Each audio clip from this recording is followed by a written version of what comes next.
इस शिक्षक के मंदिर पर जाकर संविधान की चौखट पर अपना माथा टेकने से ही हमारी तकदीर बदल सकती है। ये हमारे सारे वर्ग के लोग समझ चुके हैं। लेकिन अभी हमने देखा विभिन्न वर्ग और संगठन के लोग अलग अलग अपनी छोटी छोटी दुकान बनाकर चलते हैं और यही हमारी कमजोरी का कारण है। इस संविधान दिवस के अवसर पर हमारा जो संकल्प है, हम जो काम करने के लिए आगे बढ़े हैं, हमारा एक ही मकसद है। हम संविधान के विशेषज्ञ शायद नहीं हो सकते, हम एक एक धारा की जानकारी आपको नहीं दे सकते, लेकिन ये बात हम कहना चाहते हैं, विशेषज्ञ तो हमारे बहुत सारे हैं। हमारे तमाम वक्ता और तमाम ऐसे साथी जो इधर नीचे बैठे हैं, हमारे मार्गदर्शक और पूरी जानकारी रखने वाले, ज्ञान रखने वाले, लेकिन हम इस बात को जानते हैं कि जब तक आपकी छोटी छोटी दुकान होगी, आपका कोई भी सपना पूरा नहीं हो सकता। और यही मनवाद का मकसद है।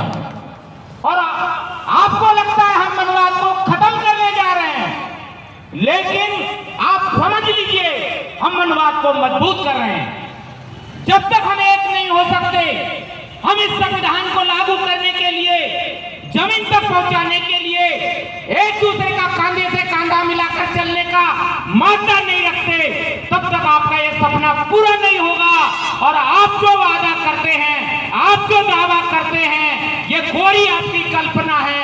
आपका इस संविधान के प्रति मोह होना चाहिए, संविधान के प्रति आपका समर्पण होना चाहिए। जिसका संविधान के प्रति समर्पण होगा, उसका अपने समाज के प्रति समर्पण होगा।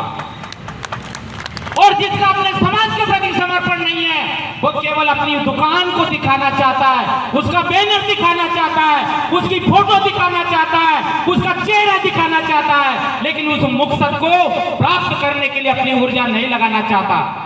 बाबा साहब अम्बेडकर ने कितनी विपरीत परिस्थितियों में चलकर इस यहां तक हम लोगों को पहुंचाया है।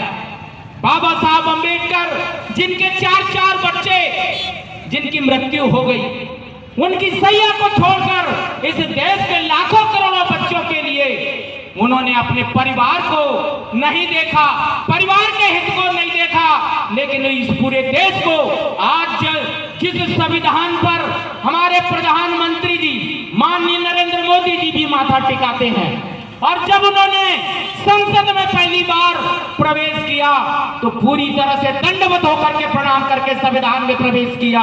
वो बाबा साहब अम्बेडकर का संविधान, जिसको जो लोग इस देश में असमानता फैलाना चाहते हैं और जो असमानतावादी व्यवस्था को लागू करना चाहते हैं, वो संविधान के पैर पड़ते हैं, वो संविधान की बात करते हैं। और जिन लोगों के लिए बाबा साहब अम्बेडकर ने ये संघर्ष किया, वो घरों में चादर ओढ़ करके सोते हैं और अकेले ही चुपड़ी खाते हैं।